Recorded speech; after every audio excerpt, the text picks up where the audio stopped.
a budeme hovoriť o milosti. Poprosím vás na začiatku, keby ste si mohli nalistovať 2. list Timoteovi v 1. kapitole. Tam nám Pavol trochu hovorí o milosti, ako funguje milosť. Niekedy sú encyklopédie, kde sú vysvetlené biblické pojmy a aj milosť je tam mnoho vysvetlená. A keď si to človek číta, tak síce je tam mnohokrát aj na viac strán to definované, ale stále nevie z toho získať takéto pravé, pretože milosť sa nedá slovami opísať, nedá sa nejako zadefinovať, ale človek ju musí zažiť Boží dotyk a musí zažiť Božiu milosť.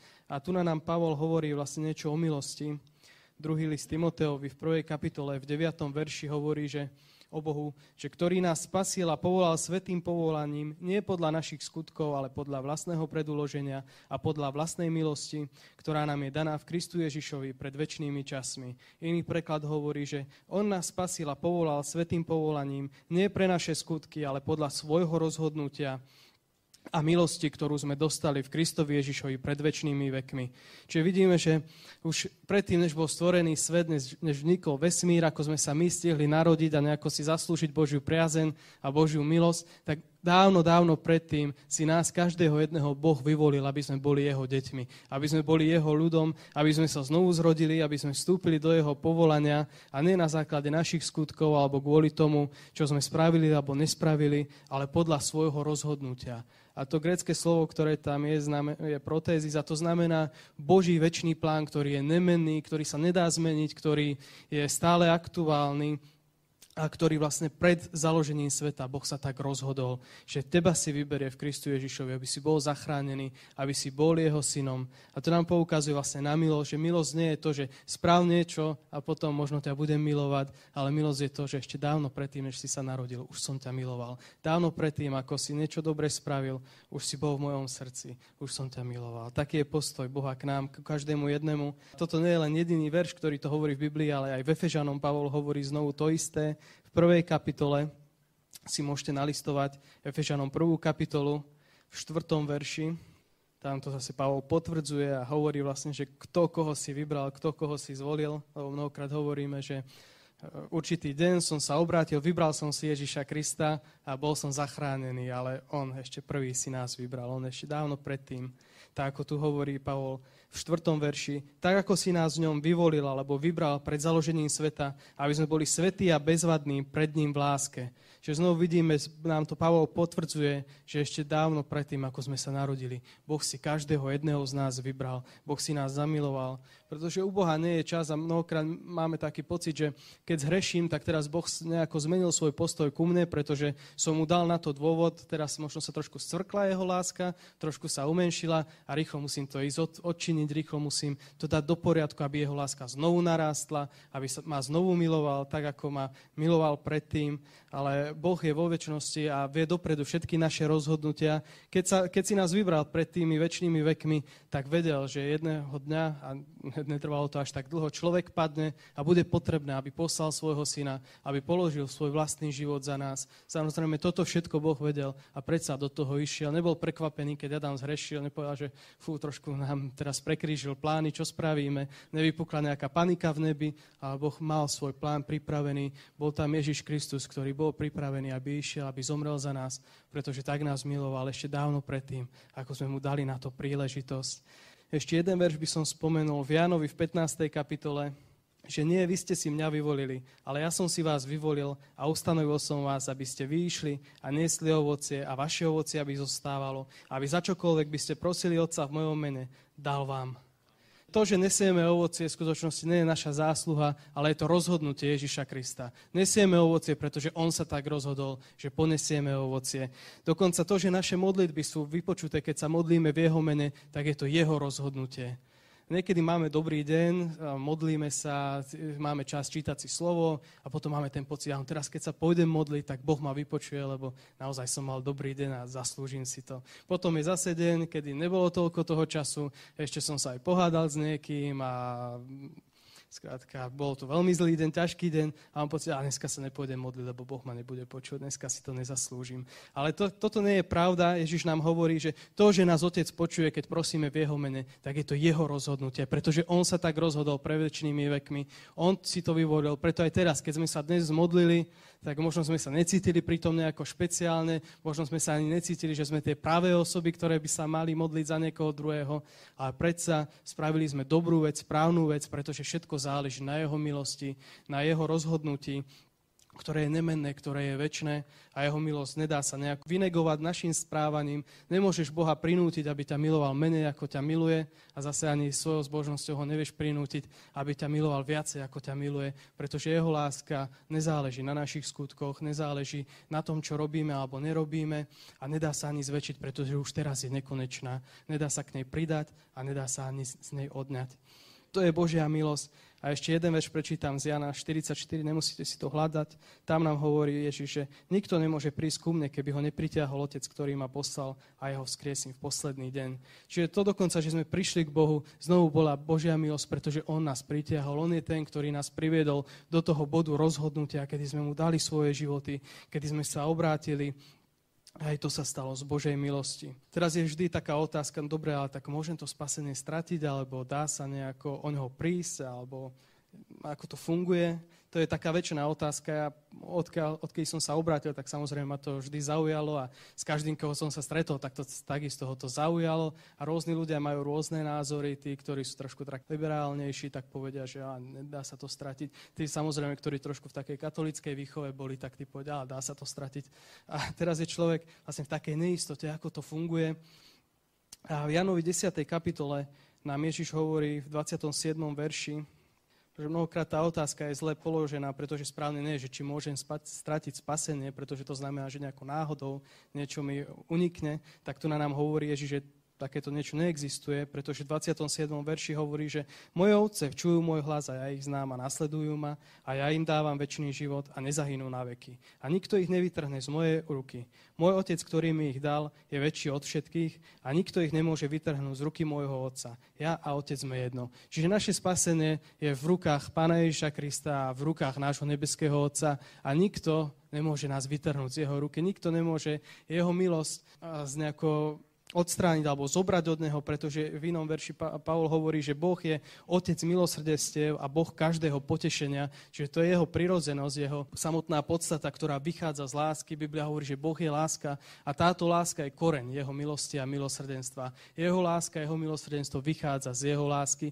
Keď prinútiš nejako Boha, aby nebol viacej láskou, tak vtedy ťa prestane milovať. Ale to sa nedá, pretože Boh je láska. To je jeho samotná podstata. Je zvláštne, že Biblia nehovorí, že Boh je spravodlivosť, že Boh je večný súd, alebo Biblia hovorí, že on je láska. Čiže to je samotná podstata jeho osobnosti, je láska. A z tejto lásky nám preukazuje milosť. A teraz samozrejme každého z nás stvoril Boh so slobodnou vôľou, so slobodným rozhodnutím a každý z nás samozrejme môžeme ho odmietnúť a vtedy človek sa dostáva do problémov. Jeho láska je zadarmo, jeho milosť je zadarmo, ale samozrejme má to druhú stránku, že človek môže ju odmietnúť, môže sa od nej vzdialiť. A prečítam pár vecí, ktoré sa dá spraviť s milosťou. Podľa 2. Korinťanom 6.1, nemusíte si to hľadať, môžete si to len zapísať. Tak tam Pavol hovorí, že milosť sa dá prijať nadarmo. V 2. Timoteovi 2.1 zase nám hovorí Pavol, aby sme mocneli milosti, aby sme v nej rástli, hovorí Peter. A zase Timoteovi Pavol píše, aby ju nezanedbával. V Židom píše zase Pavol, že môže človek od nej zaostať. Dokonca v tej istej knihe píše, že človek môže ducha milosti potupiť. Podľa Júdu sa dá milosť prevrátiť a Pavol nás vyzýva, aby sme ju múdro spravovali. Keď si to predstavíme, tak milosť je Božia načiahnutá ruka. Ale to, že len niekto načiahne ruku, ešte neznamená, že niečo sa stane. Tú ruku je potrebné prijať a to je vlastne úlohou človeka, kedy vystiera on svoju ruku a prijíma Božiu milosť. Niekto povedal, že Boh dáva milosť len tam, kto povedal to C.S. Lewis, že Boh dáva milosť len tam, kde vidí prázdne ruky. tam, kde vidí ochotu zobrať, kde vidí ochotu prijať, tam dáva milosť. Pretože milosť bez prijatia nemá to práve naplnenie. Preto aj keď Biblia nám hovorí, aby sme my odpúšťali, aby sme my boli tolerantní, tak to neznamená, že teraz všetci sa obrátia, ale to je niečo, čo Boh robí, že dáva tú milosť každému jednému. A či už ju človek príjme alebo nepríjme, tak to už je druhá vec. Samozrejme, milosť môže byť účinná len vtedy, keď človek príjme ju, obráti sa. Milosť bez obrátenia skrátka sa neprejaví v živote človeka. Keď Pavol hovorí vlastne, že aké evanjelium káže, tak na konci svojej služby je postavený pred súd a v skutkoch v 26. kapitole dáva vlastne sumár svojich kázaní, že čo kázal ľuďom, hovorí. Čiže keď si nalistujete skutky 26. kapitolu, tak v 20. verši dáva do jednej vety svoju celú kázeň a svoju celú službu. Ale tým v Damašku, najprv v Jeruzaleme, ako aj po celej zemi judskej pohanom som zvestoval, aby činili pokánie a obrátili sa k Bohu a činili skutky hodné pokánia. To, čo Pavol hovorí, je, aby sa ľudia obrátili. On bol kazateľom milosti, on bol ten, ktorý o milosti vedel veľmi veľa. Jeho život bol zmenený milosťou. On kázal ľuďom, možno ktorým zabil deti, ktorým zabil rodičom, prenasledoval kresťanov, mnohých zabil a práve takýmto ľuďom kázal, uvedomoval si, že len skrze milosť im môže niečo povedať. Potom takisto stretol sa vlastne s Filipom a Filip, ak si pamätáte, bol jeden z diakónov, medzi nimi bol aj Štefan, boli to kamaráti a Pavol bol tam, keď Štefan zomieral, súhlasil s jeho vraždou, pomáhal jeho vražde. Potom vlastne tak, keď sa ho Pán dotkol, tak prišiel do iného bodu a zrazu sa stal s týmto Filipom priateľ. Filip mu vedel odpustiť a Pavol vedel, že len skrze milosť môže stáť vlastne pred týmito ľuďmi a môže im kázať evanjelium. A toto bolo jeho evanjelium, aby ľudia sa obrátili, pretože je tu milosť Božia, ktorá musí byť prijatá, ktorú človek musí prijať do svojho srdca, aby sa mohol obrátiť. A keď sa dnes opýtate ľudí, že čo musia spraviť, aby sa dostali do neba, tak väčšina ľudí vám povie, že musíš byť dobrý, že musíš sa snažiť.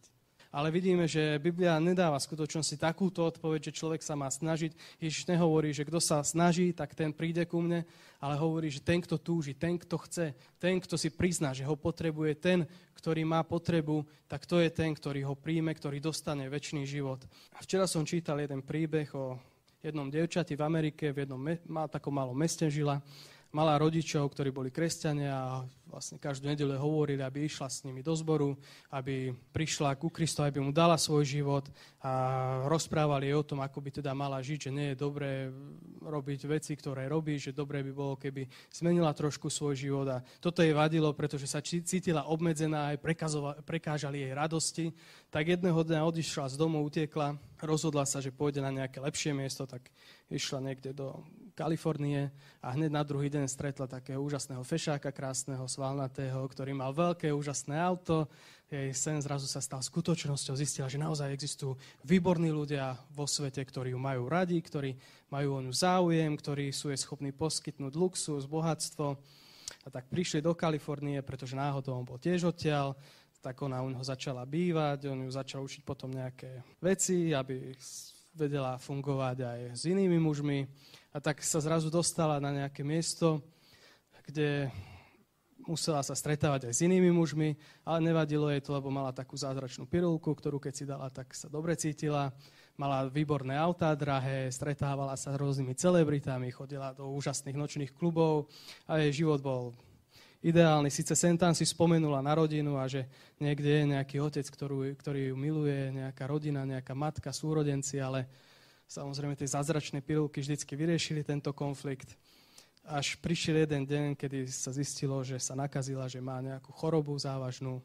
Samozrejme, keď to zistil jej pasák, keďže mal exkluzívnu klientelu, tak ju hneď vyhodil na ulicu, pretože si nemohol dovoliť riskovať, aby aj ostatní sa nakazili.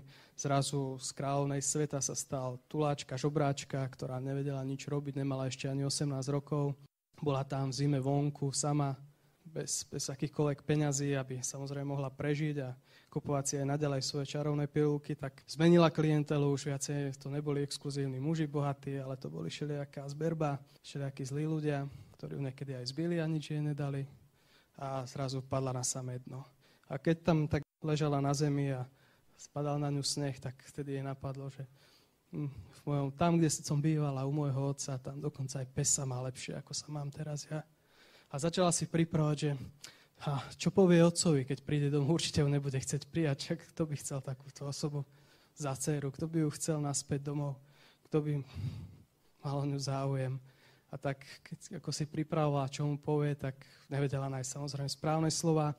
Našla posledné drobné, ktoré mala vo vrecku a náschvál zavolala v noci, kedy vedela, že nikto nezdvihne telefón, ale bude len záznamník zapnutý. A tak nechala správu, že nastúpi na jeden autobus, ktorý pôjde okolo ich mesta, majú tam prestávku 15 minút. Ak niekto len náhodou mal ňu záujem a chcel, aby sa vrátila domov, tak nech ju tam čakajú a ak nie, tak to pochopí a pôjde ďalej. Tak nasadla v ten deň na autobus, nevedela, či ju niekto naozaj bude čakať, pretože videla sama seba, že už viacej nie je to milé, pekné dievča, ktoré bolo, keď odchádzala z domu, ale že je vychudnutá, zbitá, modrinová, rozpichané žily a už nestojí za nič. A tak ako išla v tom autobuse, tak si pripravila, čo povie otcovi, ako mu povie, že naozaj strašne všetko je ľúto a ako on bol správny, ako on mal pravdu, že naozaj všetko, čo jej hovoril, bolo len pre jej dobro, že naozaj to, čo sa jej snažil povedať, bolo také múdre, ona bola hlúpa a nevedela to pochopiť, nevedela porozumieť tej jeho láske, nevedela porozumieť tej jeho milosti a myslela si, že v skutočnosti len jej stojí v ceste a chce prekaziť zábavu, chce prekaziť srandu, po ktorej tak túži. A samozrejme celú cestu preplakala, až prišli na to miesto, na tú zastávku a šofér povedal 15-minútová pauza, za chvíľu odchádzame, tak vybavte si, čo potrebujete. Tak vyšla z autobusu, vstúpila do čakárne, a v čakárni ju zrazu čakalo 20 ľudí, ktorí mali farebné klobúky, mali klaunovské nosy, mali transparenty, kde bolo napísané Vítaj doma. A keď to zbadala, tak sa samozrejme hneď rozplakala, išla za otcom a začala mu rozprávať, ako strašne je všetko ľúto, ako strašne ho miluje, ako strašne pochybila, ako strašne premrhala svoj život, ale už pri prvej vete hneď ju otec zastavil a povedal, nemusíš mi nič hovoriť, poď, čaká ťa oslava doma, poď, budeme sa spolu tešiť, pretože moja dcéra sa naspäť vrátila domov. Moja dcéra, o ktorej sme si mysleli, že zomrela, znovu ožila.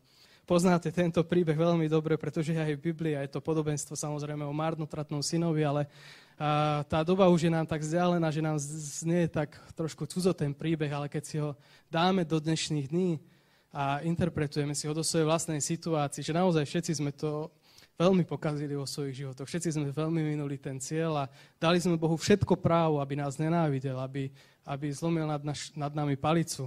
A predsa jeho láska, jeho milosrdenstvo bolo tak veľké, že keď sme prišli do toho bodu, že áno, chcem sa vrátiť, tak nás vždy príjme. Možno sme dali svoj život Bohu a naše životy sa nevyvinuli tak, ako sme si predstavili. Stále sa boríme s tými istými vecami, stále nás priťahuje tá istá špina, čo predtým, ale tá dobrá správa je, že Ježiš nás miluje, že nás chce prijať, že chce priniesť zmenu do našich životov, že chce priniesť vyslobodeniu. Pretože mnohí sme spravili veci, ktoré nie sú veľmi dobré a prešli sme zložitými vecami, kde sme spôsobili veľa bolesti, veľa trápenia ľuďom. Zranili sme tých, ktorí nás najviac milovali a človek je často zo seba znechutený a nevidí cestu von, nevidí možnosť, ako zlomiť ten začarovaný kruh závislosti a tých svetiel automatov a lesk zábavy a nočných klubov a stále sa nájde človek niekde pri počítači, pri pornografii alebo kdekoľvek inde a nevie to človek zlomiť ten kruh a cíti sa, že nie je pre neho žiadna šanca. Cíti sa ako ten marnotratný syn, ktorý hovorí už nezaslúžim si byť synom svojho otca, ale chcem byť len služobníkom, chcem byť len tým najnižším. Ale pravda je tá, že keď Kristus za nás zomrel na kríži, tak jeho víťazstvo bolo úplné, jeho víťazstvo je dokonalé a bez ohľadu na to, čím prechádzame, aké ťažkosti sú v našich životoch, tak jeho krv je mocnejšia ako všetká naša závislosť, ako všetky naše hriechy, ako všetká zloba tohto sveta a neodpustenie, ktoré je v našich srdciach. A verím, to bude rok uzdravenia, kedy sa v prvom rade naučíme odpustiť sami sebe, odpustiť svoje vlastné tie nedokonalosti a uznať si, áno, Pane, potrebujem ťa. Pretože nikto nevieme poraziť svoje vlastné závislosti a svoje vlastné hriechy. To dokáže len Ježiš Kristus. Len on vie priniesť tú večnú zmenu do nášho života. A my potrebujeme presne prísť do toho bodu a povedať, Pane, ja mám prázdne ruky a som pripravený prijať tvoju milosť. Som pripravený prijať tvoju pomoc, pretože sám to neviem sám sa vyhrabať z tých vecí, v ktorých som a potrebujem len teba jediného. Toto je milosť. Toto je milosť, ktorá nemá logiku, nemá nejaké vysvetlenia, nevie ju človek zdôvodniť. Poviem vám iný príbeh. Volal sa Simon Wiesenthal a počas druhej svetovej vojny bol Žid, skončil v koncentraku a 89 jeho príbuzných nacisti zabili, popravili ich, všetkých jeho strýkov, jeho tety, jeho rodičov, jeho súrodencov, starých rodičov, celú rodinu, čo si viete predstaviť, tak všetci zomreli v koncentračných táboroch. A on jedného dňa tam bol, mal službu a upratoval. A prišla k nemu sestra zdravotná a hovorí mu, ty si Žid, že poď so mnou. A keďže vedel, že nemôže moc nejak sa spierať, lebo by mu to bolo osudné, tak išiel samozrejme za ňou a priviedla ho k jednému pacientovi, ktorý bol celý obmotaný v obväzoch a povedala mu, aby si tam k nemu sadol. Tak si sadol k nemu. Je to súd za to, že ľudia sa odvrátili od Boha. Kniha Habakuk je zvláštna kniha, kde prorok v prvej kapitole vlastne hovorí, Bože, pozri sa na Židov okolo mňa, akí sú bezbožní, akí sú zlí, správ volačo, nech príde tvoj súd, nech príde k náprave. A v druhej kapitole mu Boh hovorí, neboj sa, ja vidím tú bezbožnosť a už som prichystal babylonský národ, ktorý príde a vykoná môj súd na tomto národe. Na to Habakuk hovorí, tak počkaj, Babylonci, však to sú ešte väčší bezbožníci ako my, to sú modlári, to sú zlí ľudia, takých si ty použiješ, aby si potrestal svoj vyvolený národ. A takisto aj my tak vnímame islám, že však to sú ešte väčší bezbožníci. Ale ak sa neobrátime, tak ako sa neobrátilo Judsko, tak práve skrze takýchto ľudí môže prísť stres na tento národ, na Európu, ktorá odpadáva od Boha, ktorá sa odvraca od kresťanských hodnôt, od elementárnych božích základov a myslí si, že môže to spraviť beztrestne, ale pravda je taká, že každý hriech prináša skazu a smrť prináša súd a preto prichádza milosť, aby dala cestu von, aby dala možnosť obrátenia. Preto keď budete aj cítiť, že sa vám nechce modliť, tak pamätajte na tieto Jeremiášove slova, že dnes máme možnosť zmeniť osud tohto národa, že dnes môžeme pýtať ešte milosť stále pre Slovensko, pre Európu. Ako príde šelma zo zjavenia na tento svet určite, ale my ešte skrze modlitbu máme možnosť priniesť milosť do tohto národa, môžeme ešte oddialiť ten čas, môžeme priniesť odpustenie do tohto národa a nemôžeme si dovoliť byť taký ako Jonáš, že poviem, ale to sú bezbožníci, mňa sa to netýka, ja s tým nechcem mať nič spoločné. Ale potrebujeme sa naozaj pokoriť a vidieť tú dobu, v ktorej žijeme. Preto milosť jednak potrebujeme príjmať od Boha, milosť, ale takisto potrebujeme dávať druhým ľuďom. Pretože ak len príjmame od Boha, ale nevieme ju dať druhým ľuďom, tak veľmi ľahko sa môže stať, že o tú milosť prídeme. Pretože Biblia hovorí, že blahoslavení sú milosrdní, pretože oni prídu milosrdenstva. A na jednom mieste zase Ježiš hovorí, ak vy neodpustíte hriechy druhým ľuďom, vtedy ani váš nebeský Otec nemôže odpustiť hriechy. A možno za mnohé veci, kde sme sa dostali v živote, môžu druhí ľudia, možno naši rodičia neboli k nám takí, ako by mali byť, možno naši známi neboli k nám takí dobrí a veľa ľudí nám pravilo zlé veci a jediné východisko z toho je odpustenie. Je len to, aby sme mohli odpustiť, aby sme vedeli dať Božiu milosť ďalej. Pretože od každého, kto príjma milosť, sa očakáva, že ju bude dávať ďalej. Vtedy je napísané synmi nášho Otca, keď robíme to, čo on robíme, keď odpúšťame tak, ako on odpúšťa, keď sa zmilováva tak, ako sa on zmilováva. Ďalší príbeh by som vám povedal, ktorý ten začarovaný kruh neodpustenia veľmi dobre demonstruje. Bola raz jedna rodina, muž so ženou, mali 10 detí, muž bol alkoholík, psychická troska, týral svoje deti, svoju rodinu. Všetci sa ho báli, mali paniku z neho a samozrejme nikto ho nemal rád. A v jednej noci sa tak opil, v takom bol stave, že vyhnal matku, aby išla preč. Vlastne jej prikázal, aby odišla. Samozrejme deti plakali, kričali, ale nechcel sa nechať prehovoriť a hovorí, že musí odísť a v živote už, aby neprišla viac do tohto domu, tak niektoré deti išli s ňou, niektoré zostali. Rodina bola stále rozpadnutá a jedna z tých dcer sa rozhodla, že ostane vlastne až do konca pri otcovi.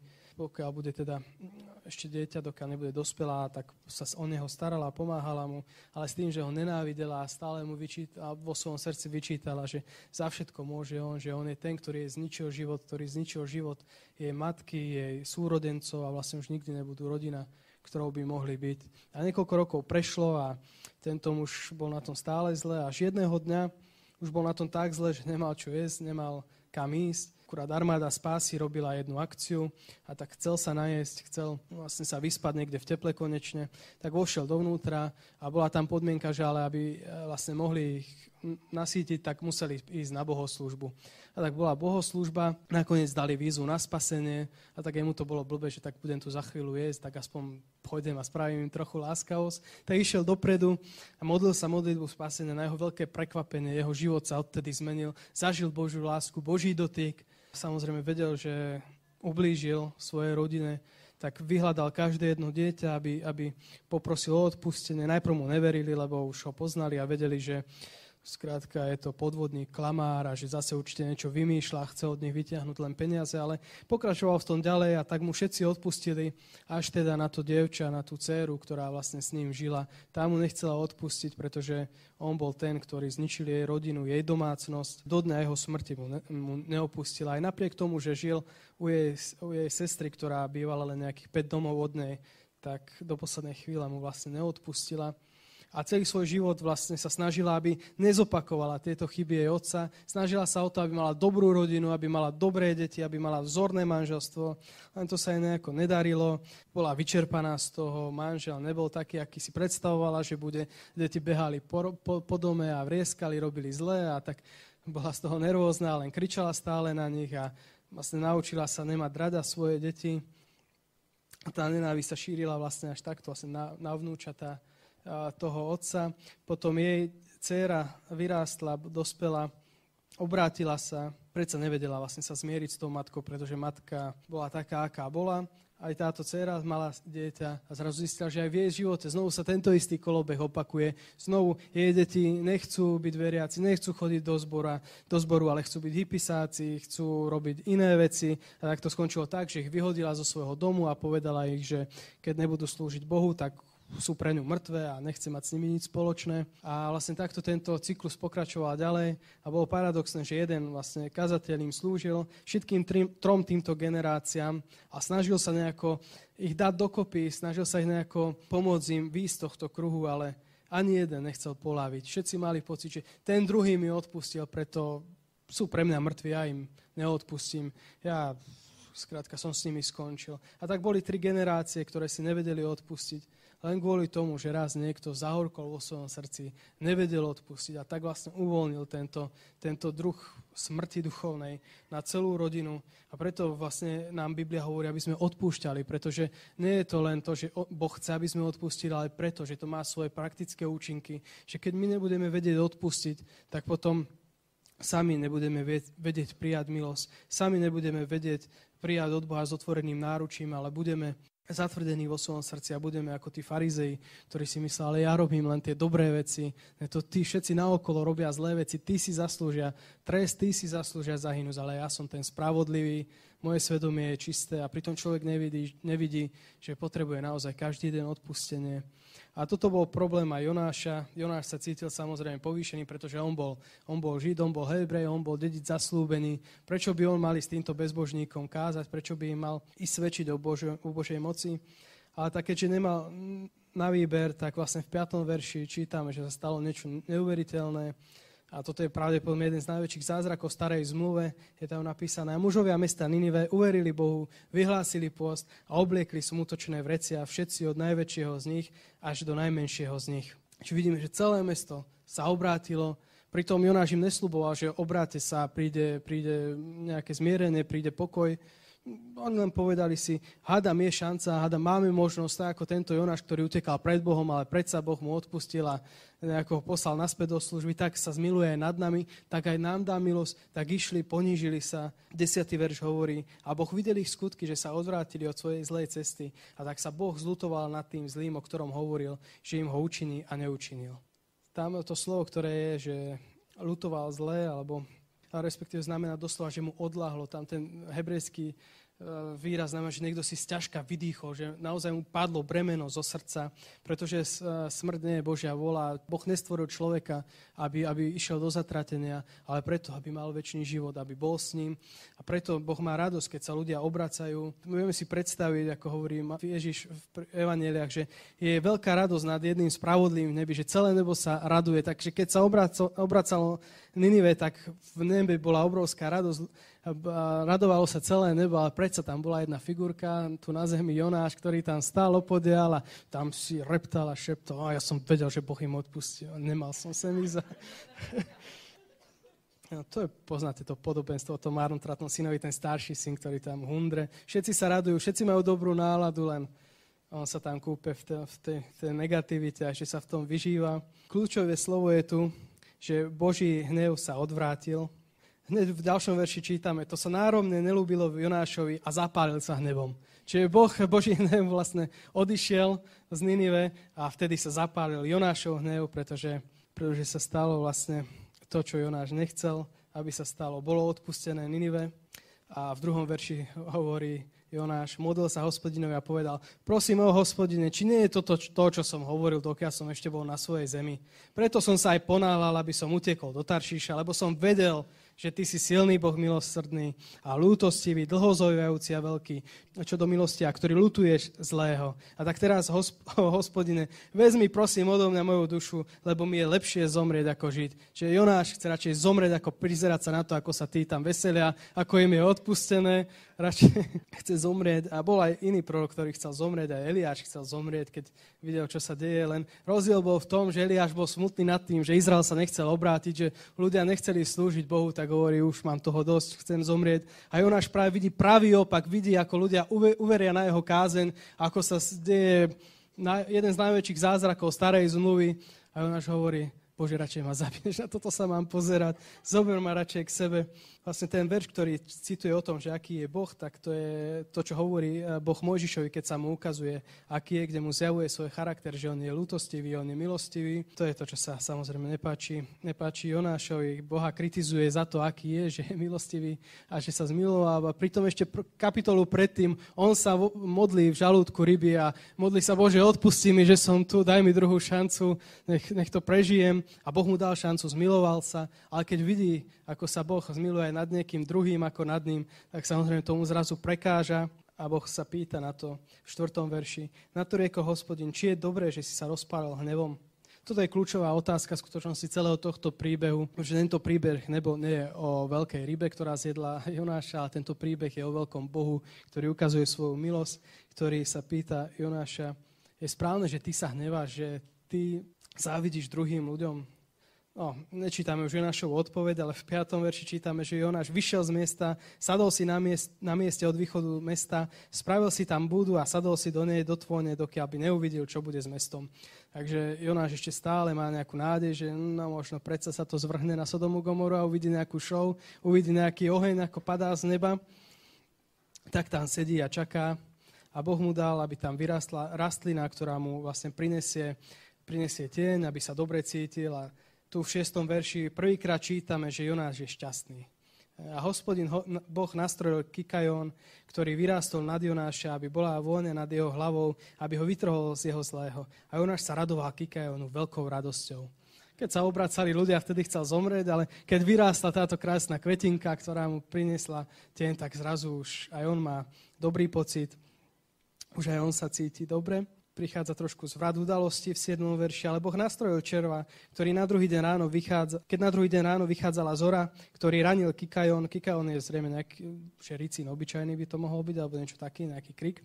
Takže vyschol. A stalo sa, keď vyšlo slnce, že Boh nastrojil východný vietor horúci a slnce bilo na hlavu Jonáša, takže omdlieval a žiadal si zomrieť a povedal, lepšie mi je zomrieť ako žiť. Čiže vidíme, že Jonáš je dosť taký negativista.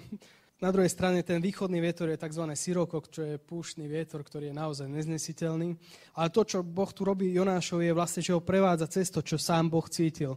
Niečo úžasné vyrástlo, niečo úžasné sa stalo, prišiel život, vyrástla tam kvetina. Takisto ako Bohu pôsobí radosť, keď tvorí ľudí, keď ľudia sa rodia, keď ľudia prichádzajú na svet, tak dáva vlastne Jonášovi zažiť, aké je to, keď niečo dobré vyrastá. Len samozrejme vieme, že aj do stvorenia vošiel ten červ, ktorý všetko pokazil, vošiel hriech, prišiel hriech, ktorý zahubil vlastne ten život. Vlastne prišla strata do Božieho srdca. Človeka, ktorého stvoril na to, aby s ním bol, zrazu bol od neho oddelený a zrazu zomrel vlastne ten Kikajón a tak ako Jonáš cíti ten smútok a zármutok, že tu sa stalo niečo zlé, tak aj Boh cíti nad každým hriešnikom takýto zármutok, takýto pocit, že niečo zlé sa stalo a preto hľadá spôsob, ako zachrániť človeka, ako obrátiť ľudí. A v 9. verši teda Boh vlastne prichádza k tomu záveru, či je to dobré, že si sa rozpálil hnevom pri ten Kikajon a povedal mu, dobré je to, že som sa rozpálil hnevom až na smrť. Na to riekol Hospodin, ty ľutuješ Kikajom, nejakú burinu, ktorý si sa netrudil, ani si ho nepestoval, ktorý vyrástol za jednu noc a za jednu noc i zhynul.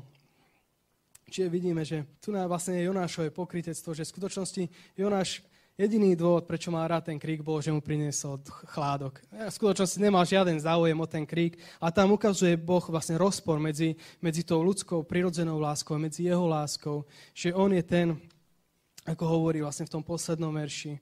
A ja by som nemal ľutovať Ninive, to veľké mesto, v ktorom je viac ako 120 000 ľudí, ktorí nevedia rozdielu medzi svojou pravicou a medzi svojou ľavicou a hoviac mnoho. Čiže to nám Boh hovorí, že tak ty ľutuješ tento krík, ktorý zomrel, ktorý ty si nestvoril. A ja nemám ľutovať tých ľudí, ktorí zahynú, ktorých som ja stvoril, do ktorých som ja vdýchol svoj život. Mám sa len pozerať, ako zomru. A to je vlastne záver tohto príkladu. Jonášovi v skutočnosti bolo jedno, že nejakých 600 000 ľudí tam zomrie v smrteľných bolestiach. Jeho zaujímal jeho chládok, jeho osobný komfort, jeho luxus. Tak ako my mnohokrát hovoríme, ľudia zomierajú okolo nás vo svete, zomierajú bez Krista a predsa my radšej tam niekde pozeráme SMS-ku stav môjho účtu, že tak to je pekné, to ma viacej zaujíma a už rozmýšľam, ako odtiaľ to pôjdem na svojom úžasnom aute a jak všetci budú na mňa pozerať, že aké mám super auto. Alebo rozmýšľame tak, ako Jonáš o svojom vlastnom pohodlí, o svojich vlastných hodnotách, o tom, čo nás zaujíma a nejako nám je jedno, že ľudia vlastne okolo nás zomierajú, že ľudia vlastne sa rútia do zahynutia. A je zvláštne, že Boh neposlal do Ninive anjela, neposlal tam nejakú nadprirodzenú bytosť, aby išla a kázala. A je zvláštne, že ani dnes Boh neposiela anjelov. Bere si takých ľudí ako Jonáš, tvrdohlavých, spurných ľudí, ktorí nechcú mnohokrát ukázať milosť, ktorí nechcú dať milosť druhým ľuďom. Berie ich a ukazuje im svoju lásku, ukazuje im svoju milosť a chce, aby tú milosť dali ďalej, aby ju odovzdali ďalším ľuďom, aby ju priniesli tomuto svetu. Pretože tento svet je plný takých ľudí, ako bolo to dievča z toho príbehu, ktorí nevedia, čo majú ďalej robiť, hanbia sa za svoje životy, ktorí žijú. Samozrejme, na druhej strane je tu aj veľa náboženských farizeov, ktorí si nepriznajú svoju vinu, ktorí si nepriznajú to, že potrebujú Boha, ale našou úlohou nie je posudzovať, kto si čo zaslúži. Našou úlohou je, aby sme pracovali na tej vinici, na ktorej nás Boh povolal, aby sme tam konali jeho dielo, aby sme boli prostriedkami jeho milosti, aby sme boli prostriedkami, cez ktoré on môže pracovať, kde môže ukázať svoju milosť. My nie sme ten konečný príjemca Božej milosti, ale to sú naši známi, naši blízki. A keď otvoríme svoje srdce, príjmeme Božiu milosť. Ale keď sa pozrieme na tie úžasné zasľúbenia, ktoré máme, že sám Ježiš teraz čaká v nebi a s otvorenou náručou a čaká, kedy prídeš k nemu, kedy sa môže s tebou stretnúť, kedy môže ťa objímať svojou láskou, tak to je úžasné zasľúbenie. Možno, keď teraz pôjdeš domov, tak nikto ťa tam nebude vítať otvorenou náručou, ale príde jeden deň, kedy uvidíš Ježiša Krista tvárou v tvár a on ťa privíta otvorenou náručou. Kedy on bude šťastný, že ťa uvidí, kedy sa bude môcť s tebou zvítať. Pri poslednej večeri bol taký zvyk, že boli 4 poháre, z ktorých sa pilo víno, ktoré mali svoje názvy podľa toho, ako bol ľud vyslobodený z Egypta. A Pavol hovorí v 1. Korinťanom, že Ježiš zobral kalich dobrorečenia a ten dával ďalej. To bol 3. kalich v poradí a 4. kalich, ktorý vlastne je a ku ktorému zrejme nedošlo, aby vypili, bol kalich vytrhnutia alebo kalich vyvedenia. Tak ako Boh vyvedol ľud z Egypta, takisto vlastne sa chystá jeden exodus tohto sveta, ktorý už nie je ďaleko, ale blíži sa, kedy znovu Boh prichádza v ústretí svojmu ľudu, aby ho vychvátil. A Ježiš hovorí, nebudem viacej už piť z toho splodu viniča, ale počkám vás vo svojom kráľovstve s týmto posledným záverečným kalichom a vtedy ukončíme tú oslavu, keď budeme znovu zjednotení, keď budeme znovu zídení. Takže aj dnes Ježiš tam stojí za tým stolom prestretým a trošku klope po stole a hovorí, no ešte chvíľku a už prídu, ešte chvíľku a už sa konečne s nimi stretnem a budeme zjednotení. A to je večná nádej, ktorou sa máme potešovať, že prichádza deň, kedy budeme zjednotení s našim nebeským Otcom, ale predtým vieme, že máme poslanie, pretože môžeme povedať, prečo už neprichádza, prečo ešte stále čaká. A Biblia nám dáva odpoveď, že čaká, aby aj tí, ktorí majú uveriť, aby mohli ešte uveriť. Pretože keby prišiel pred takými 20 rokmi, tak väčšina z nás už bola na svete, ale neboli sme obrátení. A keby prišiel pred tými 20 rokmi, tak kde by sme skončili? Kde by bol náš večný osud? Ale tak Boh bol dobrý, že vyčkal, ešte kvôli nám vyčkal a teraz čaká ešte kvôli ďalším ľuďom, aby aj tí sa mohli obrátiť. A tak ako nepošle anielov, aby im kázali, tak posiela teba a mňa, aby sme rozšírili jeho kráľovstvo, aby sme pracovali na jeho vinici, aby sme dali tú správu milosti ďalej, aby sme posunuli jeho evanjelium ďalej, aby ľudia sa mohli obrátiť, aby mohli prísť do spasenia a do večného života. Nebudem už ďalej hovoriť, pretože čas sa naplnil. Bol to Nemec, ja mu začal hovoriť, ty si Žid, že? A on hovorí, no áno, som Žid. Lebo on ho nevidel, mal aj celú tvár obviazanú, takže nevedel, o koho sa jedná. A hovorí mu, vieš čo, v živote som ťa nevidel, ale som rád, že si Žid, pretože už som si myslel, že žiadneho sa mi do konca života nepodarí stretnúť. Ostáva mi pár hodín života, som vo veľmi zlom stave. Dovol, aby som ti rozpovedal svoj príbeh. Volám sa tak a tak, pochádzam z jedného malého mesta. Vyrastal som v úžasnej rodine, kde sa o mňa dobre starali, bol som ministrant dokonca, mali sme sa veľmi dobre, potom jedného dňa, ak sme rástli, tak všetci moji spolužiaci a ja s nimi sme vstúpili do Hitlerovej mládeže, kde sme zase mali nejakú zábavu a srandu, potom vypukla vojna, už sme boli väčší, tak sme vstúpili do armády, vstúpili sme do jednotiek SS, vyslali nás na východný front a tam, keď sme prišli do Ruska, tak samozrejme ruská armáda sa stiahla, nachystala pasce a my, ako sme tam vstúpili na to prázdne územie, tak veľa mužov z našej jednotky zahynulo, to nahnevalo nášho veliteľa, tak povedal, že pripraví odplatu, tak zajali všetkých Židov, ktorí boli v tom meste, bolo ich asi 160, nahnali ich do jednej budovy, ktorú poliali benzínom a zapálili.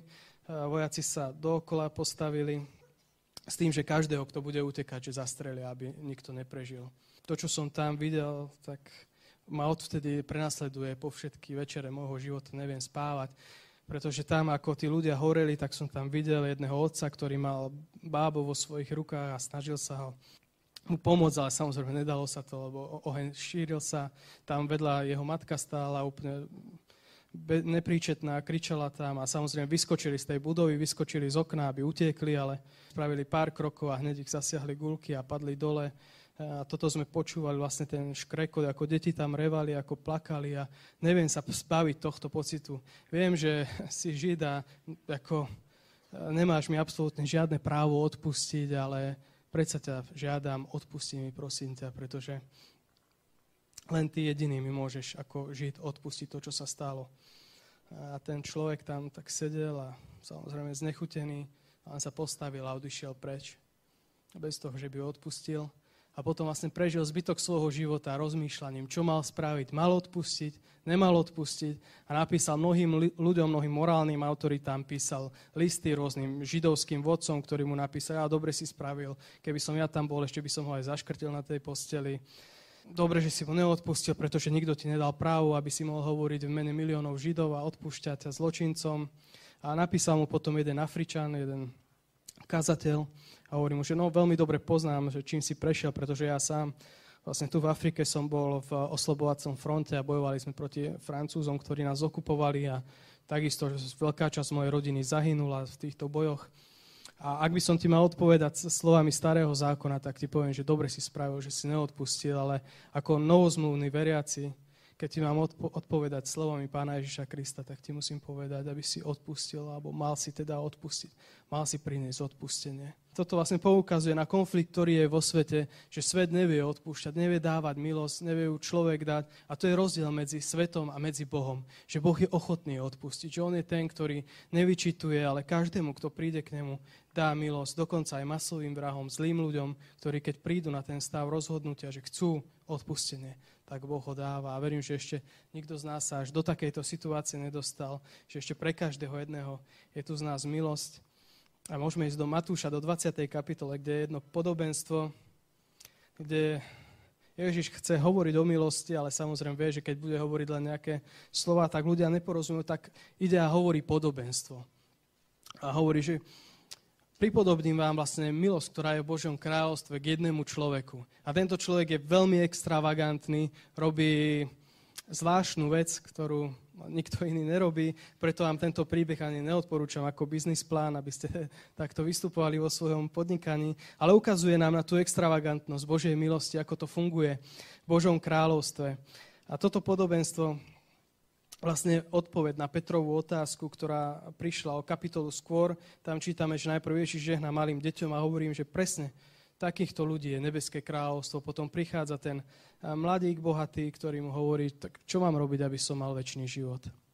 A mu hovorí, tak predaj, čo máš a poď a nasleduj ma. A mladík hovorí, no počkaj, ja som chcel večný život, ja som nechcel teba nasledovať, ja som nechcel zmeniť svoj život, ja chcem len večný život. Ježiš samozrejme tak prešiel okolo neho bez slova. Povedal vlastne, takýmto ľuďom nie je možné vojsť do Božieho kráľovstva, ktorí chcú skrze nejaké svoje skutky vojsť tam, a ktorí majú problém zdať sa nejakých vecí, zdať sa svojho starého života. A toto počuje Peter a hovorí mu, Pane, ale tak my sme všetko opustili. My sme lepší ako tento. Preto určite si viacej zaslúžime. Že akú odmenu máš pre nás? Môžeme tam do 19. kapitole ísť. A v 28. verši mu Ježiš odpovedá, udáva prvú časť odpovede. Čiže 19. kapitola, 28. verš a 29. A Ježiš im povedal, amen vám hovorím, že vy, ktorí ste ma nasledovali v znovuzrodení, keď sadne Syn človeka na tróne svojej slávy, sadnete aj vy na 12 trónoch, súdiac 12 pokolení Izraelových. A každý, kto opustil domy, alebo bratov, alebo sestry, alebo otca, alebo matku, alebo manželku, alebo deti, alebo polia pre moje meno, dostane mnohonásobne viac a večný život obdrží dedičné. Čiže tu Ježiš hovorí Petrovi, neboj sa, všetko, čokoľvek si spravil, neostane nepovšimnuté, ale dostaneš o mnoho viacej. Každú cenu, ktorú si zaplatil, tak nie je v porovnaní nič s tým, čo ťa čaká. A ešte k tomu dostaneš večný život. A druhú časť odpovede mu dáva v nasledujúcom verši v 30. že ale mnohí prví budú poslední a poslední budú prví. Čiže tie odmeny nefungujú tak, ako si to človek predstavuje, tak, ako to funguje v tomto svete, ale má to svoj zvláštny charakter a svoj zvláštny poriadok, pretože Božia odmena a Boží večný život nie je odpoveď na našu spravodlivosť, ale vždycky je to odpoveď na jeho milosť. Odráža Božiu milosť a Božie suverénne rozhodnutie. Tak ako sme povedali, kľúčové slovo v tých veršoch, čo sme predtým čítali, bolo, že je to podľa Božieho rozhodnutia, že Boh sa tak rozhodol. A keď uvidíte toto podobenstvo, tak toto podobenstvo je zase o tom, že človek sa tak rozhodol. A poďme od prvého verša. Lebo nebeské kráľovstvo je podobné človeku hospodárovi, ktorý vyšiel skoro ráno, najať si robotníkov do svojej vinici a zjednajúc sa s robotníkmi, že im dá po denáre na deň, poslal ich do svojej vinice. Čiže denár vidíme, že bola veľmi dobrá mzda, aj na iných miestach vidíme, že to je denná mzda, ktorú ľudia dostali za svoju prácu, čiže nikto ich neoklamal. Oni sami dokonca vyjednávali, takže zjavne boli spokojní s tým, čo vyjednali. Vinicu môžeme pripodobniť Božiemu dielu, že vlastne môžeme povedať, že sú to ľudia, ktorí vstúpili do Božej práce, ktorí uverili a ktorí dali svoj život Bohu a konajú vlastne prácu pre Neho. 3. verš. A keď vyšiel okolo 3. hodiny, videl iných stáť na trhu a zaháľať. Aj tým povedal, idte aj vy do vinice a čo bude spravodlivé, dám vám. A oni odišli.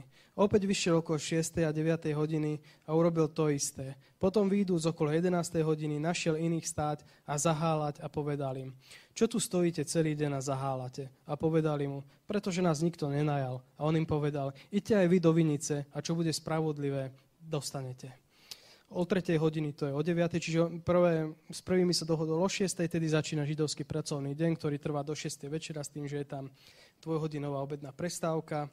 Čiže o 9. znovu najal ďalších, o 12. ďalších, o 3. hodine po obede ďalších a dokonca hodinu predtým, ako prišla záverečná, tak ešte ďalších našiel. Ale s týmito už sa nedohodoval na ich mzde, ale tí to nechali na ňom, že čo bude spravodlivé, to nám dáš. Je zvláštne ináč, že tam boli ľudia, ktorí boli nečinní. Čiže tí poslední, ktorí tam prišli, neboli lepší ako tí prví, že to boli nejakí kvalitní robotníci. To boli v skutočnosti takí taká zberba, ktorá tam stála na trhu, nechcela sa im pracovať a išli len na poslednú chvíľu v skutočnosti. A to vlastne bol aj problém, ktorý sa neskôr ukázal. Ale na týchto bodoch môžeme vidieť ináč to, že V Božom kráľovstve je práca pre každého človeka, že každý tam má svoje miesto bez ohľadu na kvalifikáciu a nikto z nás nemá v skutočnosti dôvod niekde postávať a byť niekde na periférii, niekde sa zdržovať od Božej práci, ale Boh každého jedného z nás povolal do svojej vôle, aby sme činili jeho dielo, jeho prácu a potom samozrejme prichádza deň zúčtovania a tedy začínajú problémy. A keď bol večer, povedal pán vinice svojmu správcovi, zavolaj robotníkov a zaplať im počnúc od posledných až po prvých. A keď prišli tí okolo 11. hodiny najatí, dostali po denáre. A keď potom prišli tí prví, domnievali sa, že dostanú viacej, ale aj oni dostali po denáre. A keď vzali, reptali proti hospodárovi a hovorili, títo poslední pracovali 1 hodinu a učinil si ich rovným nám, ktorí sme nesli bremeno dňa a pálu slnca.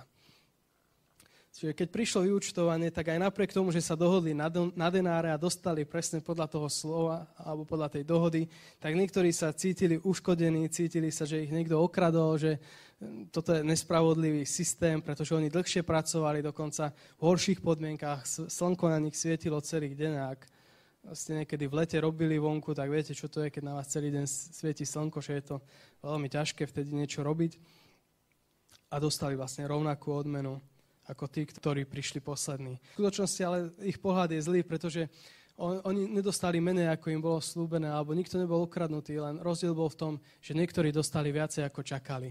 Rozdiel je v tom, že niektorí nad svoje očakávanie dostali. A toto bol problém počas Ježišovej služby, že stále ten starší brat závidel tomu mladšiemu, ktorý sa navrátil. Tohoto prijímaš, tomuto dávaš rovnaké synovstvo, ako mne, veď predsa ja som lepší syn. Ja som lepší, ja si zaslúžim viacej ako tento smilník a priateľ prostitútok.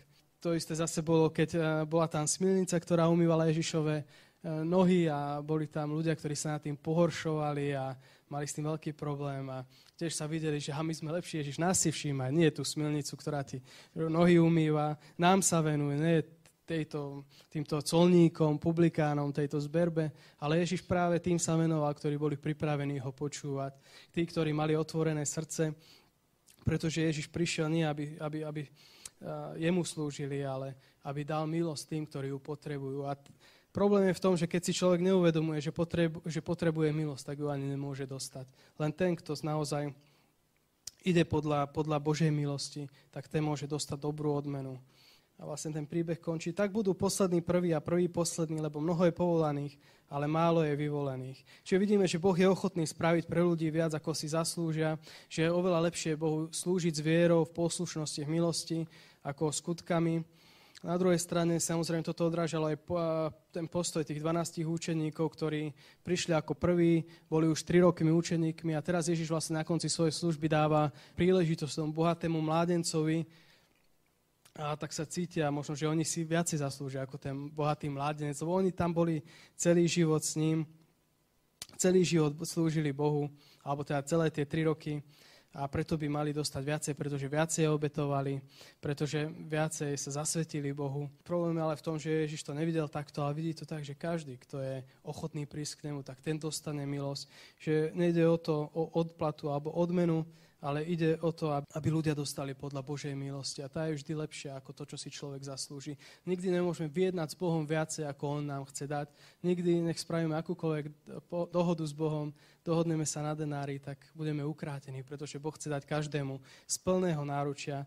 Ďalší problém je v tom, že keď čítame toto podobenstvo, tak aj my sa mnohokrát cítime sklamaní, pretože sa stotožníme práve s tými prvými, lebo si myslíme, že my sme takisto tí dobrí služobníci, tí verní, tí spravodliví, ktorí si viacej zaslúžia. A keď to dočítame, tak sa cítime trošku sklamaní, pretože vidíme sa skrze svoje zásluhy, skrze to, čo nám patrí, čo nám prináleží a nevidíme sa, že v skutočnosti každý jeden z nás je ten, ktorý prišiel tú poslednú hodinu, že každý jeden z nás je ten, ktorý sa dostal do Božieho kráľovstva za 5 minút 12, že každý jeden z nás sme len užívateľmi Božej milosti, že nevieme si zaslúžiť miesto v Božom kráľovstve, ale musíme ho prijať, musíme otvoriť svoje srdce, aby sme do neho vstúpili. Tak ako tá dcéra, ktorá nevedela už nejako očiniť to, čo spravila, a nevedela dať rodičom dôvod, aby ju znovu mali radi, ale to, že sa ponížila, tak to prinieslo vlastne zmenu. Teraz, aby sme pochopili rozdiel medzi milosťou a medzi nejakým pocitom len sympatie, tak mi dovolte ďalší príbeh, aby som vám ukázal, bol jeden väzeň, ktorý bol v Austrálii na nejakom pustom ostrove zavretý a veľmi zle sa tam cítil a chcel sa odtiaľ dostať, tak zabil jedného spoluväzňa a priviezli ho do Sydney, tak, kde ho súdili a sudca sa ho pýta, že prečo ste ho zabili, prečo ste spáchali takýto zločin. A ten človek mu hovorí, chcel som odísť z toho ostrova. Hovorí, no ale tak to nechápem, a prečo ste zabili tohoto človeka?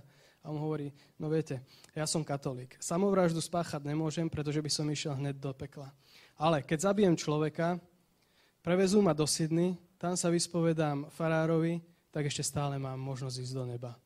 A toto je presne to, čo nie je milosť. Milosť nie je vypočítavosť, nie je o tom, že prídem k Bohu slúžiť len preto, aby som si mohol žiť ďalej svoj sebecký život, aby som ďalej mohol žiť tak ako predtým, ale milosť znamená to, že človek príde do toho bodu, kedy si uvedomí, že potrebuje zmenu, že potrebuje sa obrátiť, že potrebuje vyslobodenie a vtedy ju môže dostať od Boha. Prekvapivo príkladom milosti je pohanské mesto Ninive, ktoré bolo metropolou svojho času, bolo hlavnou ríšou asýrskej krajiny, ktorá dominovala po 300 rokov celému tam blízkému východu. Bolo to pyšné mesto, kde žilo 100 000 ľudí, nejakých 600 000 ľudí tam asi žilo v tej dobe, kedy tam išiel Jonáš kázať evanjelium. Ten príbeh je zvláštny v tom, že toto je jediná zmienka o tom, ako Boh posielal proroka do pohanského národa. A Jonáš bol prorok a v druhej knihe Kráľov je dokonca zachytené jeho proroctvo. Paradoxne nie je žiadne proroctvo v knihe Jonášovej, ale v druhej knihe Kráľov je jeho proroctvo napísané a tam sa píše, nemusíte si to hľadať, v 14. kapitole, že v 15. roku Amaziáša, syna Joasovho, judského kráľa, začal kráľovať Jeroboam, druhý syn Joasa, izraelského kráľa. Samária kráľoval 41 rokov. A robil to, čo je zlé v očiach Hospodinových, neodstúpil od niektorých hriechov Jeroboama, syna Nebátovho, ktorý spôsobil to, aby hrešil Izrael. On získal späť drevné územie Izraelovo, odtiaľ, kde sa ide do Harmatu, to je až v Sýrii hore, až po more púšte podľa slova Hospodina, Boha Izraelovho, ktoré hovoril skrze svojho služobníka Jonáša, syna Amitajho, proroka, ktorý bol z Gát Chefera.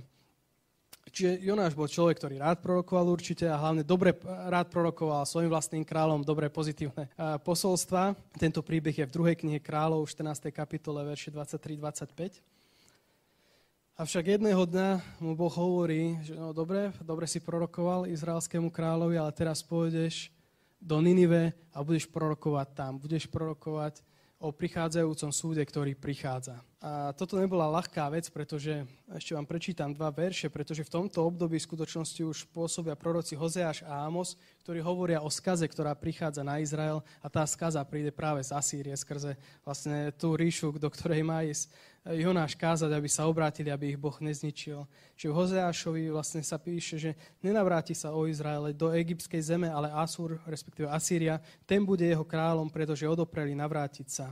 A Ámos hovorí, preto vás presťahujem za Damašek, hovorí ten, ktorého meno je Hospodin, Boh zástupov. Čiže Jonáš pozná tieto proroctvá a vie, že v skutočnosti Boh mu dáva z národnostného hľadiska dosť ťažkú dilemu. Je to podobné, ako keby v nejakých 30. rokoch Boh povedal nejakému Židovi, chod do hitlerovského Nemecka, tam budeš kázať o prichádzajúcom súde. Ten človek si myslí, no počkaj, ale tak tí nás chcú vyhobiť, tí nás chcú zabiť. Ak tam pôjdem a budem kázať takéto posolstvo, tak potom nás zahubia, potom prídu veľmi zlé veci na nás. A toto isté vie Jonáš, preto samozrejme volí inú alternatívu a uteká od Boha, ide preč, ide tam presne pravým opakom, uteká do Taršíša na loď, pretože nechce hovoriť o odpustení, nechce takýmto zlým ľuďom bezbožným hovoriť evanjelium, pretože by sa ešte náhodou mohli obrátiť a mohli by vykonať vlastne súd na Izraelu. Ale samozrejme toto bolo naivné, pretože Božia vôľa sa nedá prekaziť a tak Jonáš cez mnohé útrapy nakoniec sa dostáva tam, kam má ísť. V 3. kapitole vlastne dostáva Jonáš druhú šancu, kedy sa dostáva z tej ryby. Čiže treba si uvedomiť, že jeho vizáž sa radikálne zmenila po pobyte v kyselinách a v žalúdku a v rôznych zvratkoch, že prišiel o vlasy, o myhalnice, bol celý vyblednutý. Z ryby sa navyše dostal tak presne, ako to Biblia hovorí, že veľryba alebo ryba ho vyvrátila. Čiže cez taký tobogán zvratkový sa tam on dostal a dostal lekciu pokory a poníženia, aby videl vlastne, že to, čo Boh robí, alebo Boh, čo chce robiť, tak tak to sa musí stať. Vlastne Boh mu hovorí v tej 3. kapitole v 2. verši: Vstaň, idi do Ninive, toho veľkého mesta, a káž proti nemu kázeň, ktorú ti ja budem hovoriť. Vtedy stal Jonáš a išiel do mesta Ninive podľa slova Hospodinovho, a Ninive bolo veľké mesto Bohu na 3 dní chôdze. A Jonáš započal ísť do mesta, ušiel jeden deň cesty, volal a hovoril: ešte 40 dní a Ninive bude podvrátené. Čiže vidíme, že nemá nejakú evangelizačnú kázeň, že Ježiš vás miluje a obráťte sa, ale má len jednu vetu a hovorí: za 40 dní príde súd, za 40 dní sa môžu stáť zlé veci. Aj my žijeme ináč v takom čase, kedy sa blíži súd na tento svet, a nech tak Pán nedá, pretože ešte stále je tu možnosť. Jeremiáš 18:7-8 hovorí, že keď voľakedy hovorím o niektorom národe alebo o niektorom kráľovstve, že ho idem vyplieniť, rozboriť a zahubiť, a jestli sa ten národ odvráti od svojej zlosti, proti ktorému som to hovoril, budem ľutovať zlého, ktoré som myslel učiniť. Čiže pre každý národ je šanca, aj pre Ninive ešte teraz bola šanca, rovnako je šanca aj pre Európu, aj keď už znamenia doby sú veľmi pokročilé a človek, keď sa pozerá na tú geopolitickú situáciu, tak vidí skazu, ktorá prichádza, a súd, ktorý sa blíži, pretože aj islám môžeme nazvať, že je jednou formou súdu. Homosexualita takisto vieme podľa Rimanom 1, že je Boží súd, že to nie je len hriech samotný, ale že